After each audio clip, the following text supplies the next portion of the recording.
van a constituir la manifestación clínica de disfunción del sistema nervioso central. Implica una intervención rápida, ya que va a afectar la ventilación y la alimentación del recién nacido, y puede producir depresión de la concentración de la glucosa. La neurona pues tiene como fuente de energía la glucosa, como bien sabido. Al entrar en actividad, la cual va a ser incrementada en estas convulsiones, va a derivar en la disminución de la concentración de la glucosa. Esta hipoglicemia incrementa el riesgo de daño neurológico, ya que disminuye la síntesis de DNA, la proliferación glial, la mielinización, así como la diferenciación neuronal. Se puede definir convulsión neonatal como la presencia de movimientos involuntarios producidos por una descarga eléctrica también involuntaria, que pueden ser generalizadas u organizadas del sistema nervioso central. La descarga eléctrica anómala del cerebro va a determinar que se pierda la capacidad de regular la función y pues puede reaccionar sin control. En cuanto a su etiología, tenemos múltiples causas, una pudiendo ser la encefalopatía hipóxico-isquémica, la hemorragia intracraneana, hipoglicemia, policitemia, malformaciones cerebrales, trauma del sistema nervioso central, entre otras más. También podríamos considerar la etiología en base a las manifestaciones según el día de aparición, ¿no? En el primer día, podríamos considerar la encefalopatía hipóxico-isquémica, la hipertensión intracraneal, hemorragia subaracnoidea, hipoglicemia o hipocalcemia precoz, meningitis, del segundo al cuarto día de vida, hemorragia intraventricular, sobre todo en el pretérmino, sepsis, hipertensión intracraneal, contusiones con una hemorragia subdural, hipocalcemia con hipoparatiroidismo, meningitis, déficit de peridoxina, entre otras causas más.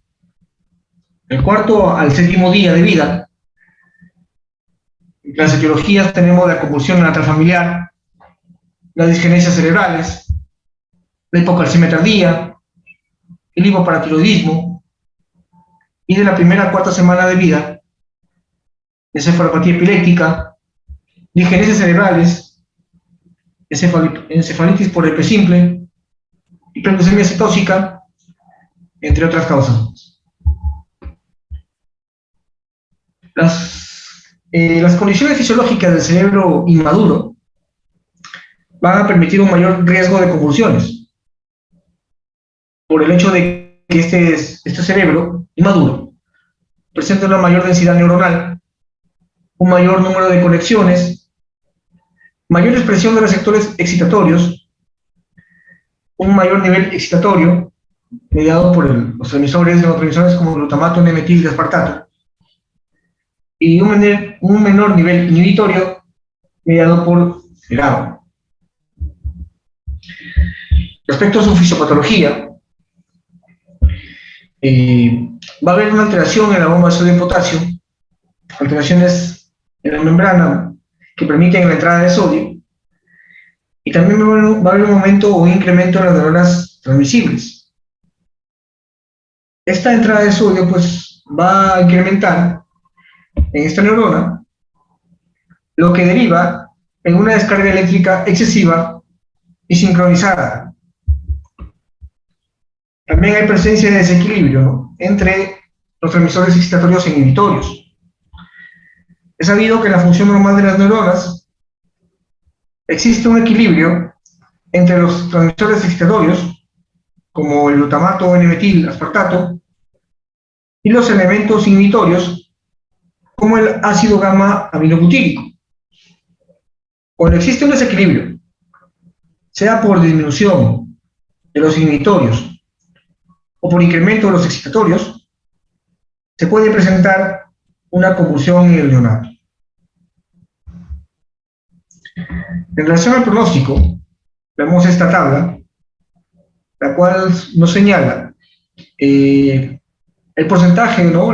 De desarrollo neurológico normal a los 4 años según la patología o la causa que desencadena esa convulsión. Observamos que en caso de digenesia cerebral, es decir, cuando hay alguna malformación en el recién nacido cerebral, el desarrollo neurológico va a ser cero, o sea, no va a ser normal. En la presencia de una hemorragia intracraneana de tipo intraventricular, que se da de manera preferente en prematuros y que además puede tener asociada otras patologías, las cuales también pueden incidir en alteraciones neurológicas, y en el desarrollo neurológico, pues obviamente va a ser menor del 10%. Un porcentaje promedio del 50% se puede apreciar en patologías como encefalopatía hipóxico, las hipoglucemias, infecciones e hipocalcemia de inicio temprano. Y aquellas patologías que tienen un buen pronóstico de desarrollo neurológico, tenemos las hemorragias aranoideas, que generalmente se presentan en recién nacidos atrémidos y se dan por algún tipo de trauma, y suelen tener una resolución rápida, así como también otra patología a considerar de buen pronóstico es la hipocalcemia de inicio tardío. Las convulsiones se van a clasificar en 4 grandes grupos: las sutiles, las tónicas, las clónicas y mioclónicas. Respecto a las sutiles, se caracteriza por presentar fenómenos oculares, movimientos de boca, carrillo y lengua, movimientos en los miembros superiores e inferiores, presencia de apneas, fenómenos autonómicos, llanto, fluctuaciones rítmicas en los signos vitales y en el grado de oxigenación en los recién nacidos que han sido paralizados por drogas. Las clónicas pueden ser focales y multifocales. Las focales se caracterizan por presentar sacudidas rítmicas regulares y de duración lenta, más o menos de 1 a 3 segundos, y las multifocales que afectan a varias partes del cuerpo. Las clónicas son predominantemente en recién nacidos atrémidos y tienen una buena correlación con el electroencefalograma. Las tónicas, mayormente en relación con un recién nacido pretérmino, también pueden ser focales o generalizadas. El recién nacido se encuentra letárgico entre crisis y puede haber una rigidez, una postura sostenida de los miembros o del tronco, pudiendo también presentar desviación o no de la mirada. Y las mioclónicas, que pueden ser también focales, multifocales o generalizadas, son similares a las tónicas, pero tienen una mayor velocidad y tiene un pronóstico variable. Y los focales frecuentemente presentan un electroencefalograma normal. Se menciona que estas mioclónicas, a los 4 o 6 meses, tienden a desaparecer. Respecto a la diferencia o cómo diferenciar una convulsión de un tremor, cuando observamos movimientos oculares anómalos, podremos sospechar de una convulsión, ya que estos movimientos no están en los tremores. El tremor puede ser desencadenado al estímulo. Por ejemplo, si sacudimos una mano, podríamos evidenciar la presencia de este movimiento involuntario, el tremor. La convulsión no. En cuanto a las fases de extensión y flexión, en el tremor va a presentar una igual amplitud, en la convulsión es desigual. Y el tremor, cuando tú coges esa extremidad que se está moviendo, en si es tremor, cesa. Pero si es convulsión, continúa. No cesa de este movimiento, ¿no? Respecto a la epilepsia o síndromes epileptiformes, tenemos 2 grandes grupos: los síndromes benignos y los síndromes graves. Los benignos, que es la convulsión de un episodio, hablamos de la crisis del quinto día, que es la convulsión en un episodio, y que no volvió a presentarse hasta el quinto día de vida. Y también puede presentar pues, esas características los padres. Y en cuanto a la crisis neonatal familiar benigna, es aquella en la cual también, como se ha mencionado, los padres pueden presentar esta característica, estas convulsiones. Se debe hacer un estudio y un seguimiento para confirmar que estamos ante un síndrome epileptiforme benigno. Y el grupo de síndromes graves, tenemos la encefalopatía mioclónica temprana, que son mioclonías frecuentes, y la encefalopatía epiléptica temprana del lactante, también conocida como síndrome de Ohtahara, que se presenta al final del periodo neonatal o el segundo o tercer mes de vida del lactante, y es una entidad que puede ser muy peligrosa o muy grave, ya que puede fallecer este paciente, incluso con tratamiento hasta tranquilamente en el primero o segundo año de vida. Respecto al diagnóstico de las convulsiones, hay que revisar los factores de riesgo. En el examen físico, evaluar detalladamente al ARN. Si encontramos, por ejemplo, una fontanela bombada, deberíamos sospechar de una hemorragia intracraneal, o una meningoencefalitis, o un trauma al nacimiento. Sobre todo debemos hacer un énfasis en el examen neurológico. Hay que descartar alteraciones metabólicas, como ya hemos mencionado, como la hipoglicemia, la hipocalcemia. Hacer un cribaje de infecciones. Para ello hay que pedir exámenes de sangre, de orina y de líquido cefalorraquídeo.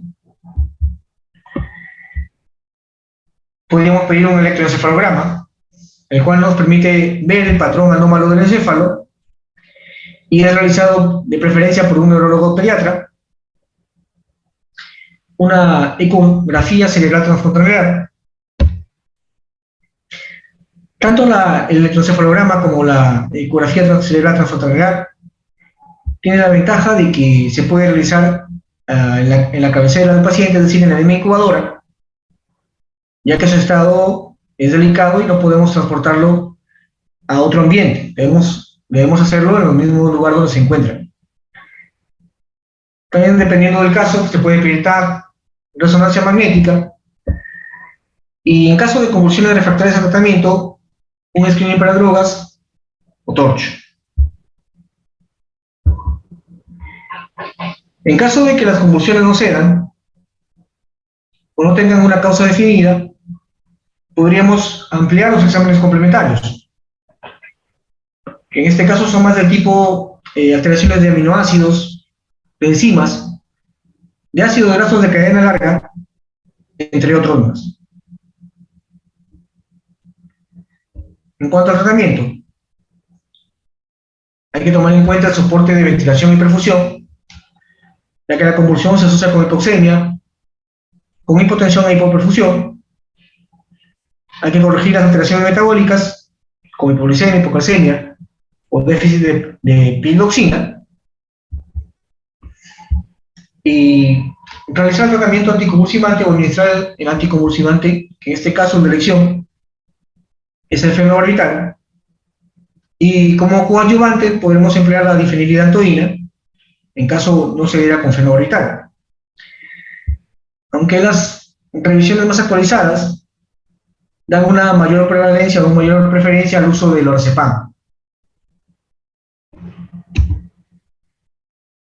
El fenobarbital tiene un tiempo de acción prolongado, más o menos de 5 a 10 minutos, y su mecanismo de acción se caracteriza porque actúa directamente sobre la mitocondria, disminuyendo la actividad neuronal, tiene una alta afinidad por los lípidos, impidiendo la conductancia del sodio, potasio y calcio a nivel de la membrana celular, lo que deriva en una acción antiepiléptica. Tiene una acción poxináctica, estimula o actúa sobre los elementos inhibitorios como el gamma aminobutírico, también coadyuva en la disminución de la actividad de los elementos excitatorios, como el glutamato N-metil butirato. Y también favorece la actividad de la enzima glucuroniltransferasa, la cual permite una mayor conjugación de la bilirrubina indirecta a directa, lo que disminuye el riesgo de una toxicidad por bilirrubina. La dosis de ataque del fenolorital es de 20 miligramos por kilo endovenoso. Se puede adicionar 5 miligramos por kilo cada 10 minutos, hasta un máximo de 40 miligramos por kilo. Y como dosis de mantenimiento, será de 3 a 5 miligramos por kilo por día. No se va a dar más de 40 miligramos por kilo, porque luego de la acción anticonvulsivante que produce el fenolorital, va a haber una acción sedante y posteriormente una acción depresora del sistema nervioso central que podría llevar a un paro respiratorio. Tenemos acá un algoritmo, ¿no? Una convulsión neonatal, buscar primero corregir los parámetros metabólicos, ver si está hipoglicémico, hipocalcémico, administrar fenolorital o lorazepam, controlar la crisis una vez, mantenerlo ya como dosis en dosis de mantenimiento, o si continúa convulsionando, volver nuevamente con el fenolorital, con bolos cada 5 o 10 minutos, con un máximo de 40 miligramos por kilo, y como coadyuvantes, como dijimos, la fenitoína. Y si todavía convulsiona, pues podemos emplear otros medicamentos, como lidocaína, midazolam, o incluso medicamentos del tipo anestésico. Y en cuanto a las hemorragias intracraneanas en el recién nacido, podemos mencionar que su incidencia es más alta en el prematuro y su tiempo de aparición habitualmente o es mayor frecuentemente a partir del cuarto día. Con la mejora de la atención del prematuro, la incidencia en este grupo en algunos hospitales ha disminuido. Ya no se menciona que llega a 20-40, sino de 10 a 15%. Y es aconsejable, teniendo en cuenta el tiempo de aparición, es aconsejable un estudio ecográfico transfrontal entre el primero y el quinto día de vida. En cuanto a la patogenia, tenemos factores intravasculares, como alteraciones en el flujo sanguíneo cerebral. En este caso hay que tener un manejo cuidadoso de los líquidos para el recién nacido, así como la velocidad en los que se va a infundir, alteraciones en la presión venosa central, así como trastornos en la coagulación. Los factores vasculares, como fragilidad de los vasos en la matriz germinativa subependimaria, en la cual cualquier alteración de la presión o del flujo puede determinar una hemorragia intracraneal. Factores extravasculares como un escaso soporte vascular o una disminución de la presión tisular. Respecto al cuadro clínico, puede ser asintomático, es decir, sin una evidencia clínica, o puede ser sintomático como un síndrome catastrófico, en el cual el paciente está yendo bien y bruscamente se va a complicar. Suele manifestarse pálido, baja la presión, satura. En esos casos hay que revisar los antecedentes y pedir una ecografía transfrontalar. También tenemos un síndrome saltatorio, en las cuales el paciente presenta ciclos de mejoría y de empeoramiento. Respecto a los tipos de hemorragia, la hemorragia subdural, que es causada o se le puede atribuir a traumatismos y es más frecuente de presentarse en recién nacidos a términos, la intraventricular, asociada con hipoxia, y mucho más frecuente con pretérminos, y la subarachnoidea e intracerebral, que presentan o se asocian con hipoxia y traumatismos, y se pueden presentar indistintamente tanto en pretérminos como en atérminos. La subdural tiene una evolución más benigna. La intraventricular, su pronóstico va a depender del porcentaje que ocupe la hemorragia en el ventrículo, y se asocia con hemorragias parenquimales. Y la subaracnoidea y la intracerebral, el pronóstico va a depender del volumen de la hemorragia que comprometa tanto el área subaracnoidea como el área o el área intracerebral. Vamos acá algunas tomografías, ¿no?, con imágenes de estos tipos de hemorragia. En cuanto al diagnóstico, hay que tomar en cuenta los antecedentes, el cuadro clínico, el pedir siempre una ecografía cerebral transfrontalar, el cual es un examen, o es el examen más importante, ya que se puede realizar sin necesidad de transportar al recién nacido. Como ya se mencionó, hay que tomar en cuenta que la mayoría de ellos se encuentran pues, en un estado delicado, se encuentran en ventilador, son oxígeno dependientes, o sea, son inestables, ¿no? Incluso también podríamos pedir un ataque, dependiendo de la grado de sospecha que tengamos, ¿no? En cuanto a la clasificación de la hemorragia intracraneal, tomando en cuenta los criterios ultrasonográficos de Volpe, en grado 1, que es la hemorragia de la matriz germinal, sin o con una mínima hemorragia intraventricular. El grado 2, que es una hemorragia intraventricular de un 10 a 50% del área ventricular en corte parasagital. Grado 3, que es una hemorragia intraventricular con más del 50% del área ventricular. Y el grado 4, con una hemorragia intraventricular más infarto venoso hemorrágico periventricular.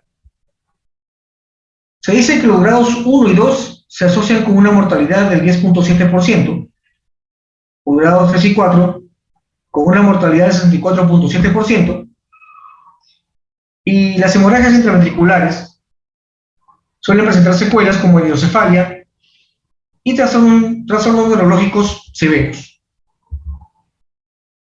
Respecto al tratamiento, hay que monitorizar la labor de parto, esto es básico, ya que es necesario para poder decidir en qué momento, si se presentara una alteración en esta labor, va a requerir una cesárea. Fármacos, como tomando en cuenta que el uso de oxitocina induce a contracciones fuertes, aceleradas, que pueden incidir en la presencia de hemorragias intracraneales. El uso de corticoides favorece más bien la maduración pulmonar fetal y la disminución del porcentaje de hemorragias intraventriculares. El uso de indometacina de madres disminuye el porcentaje de hemorragias intraventriculares y también disminuye el riesgo de compromiso neurológico a un largo plazo. La cesárea solo se indica para la prevención de hemorragia intracraneal en recién nacidos con menos de 1.500 gramos o con edad gestacional menor de 32 semanas. En tratamiento hay que mantener la perfusión cerebral. Para ello hay que hacer un control de la presión arterial sistémica, disminuir el aumento de la presión endocraneal a través de procedimientos como la punción lumbar o como ventriculostomía, procedimientos hechos principalmente por un neuropediatra. Evitar fluctuaciones de la presión arterial sistémica ante la presencia de hipercarga neuromotoras o la administración de soluciones hiperosmolares, y realizar controles seriados con ecografías cerebrales y, de ser necesario, con un ataque. Bueno, esta es la bibliografía que se ha empleado para el tema de hoy. Muchas gracias por su atención. Esto sería todo por hoy. No sé si hay algún aporte o alguna consulta.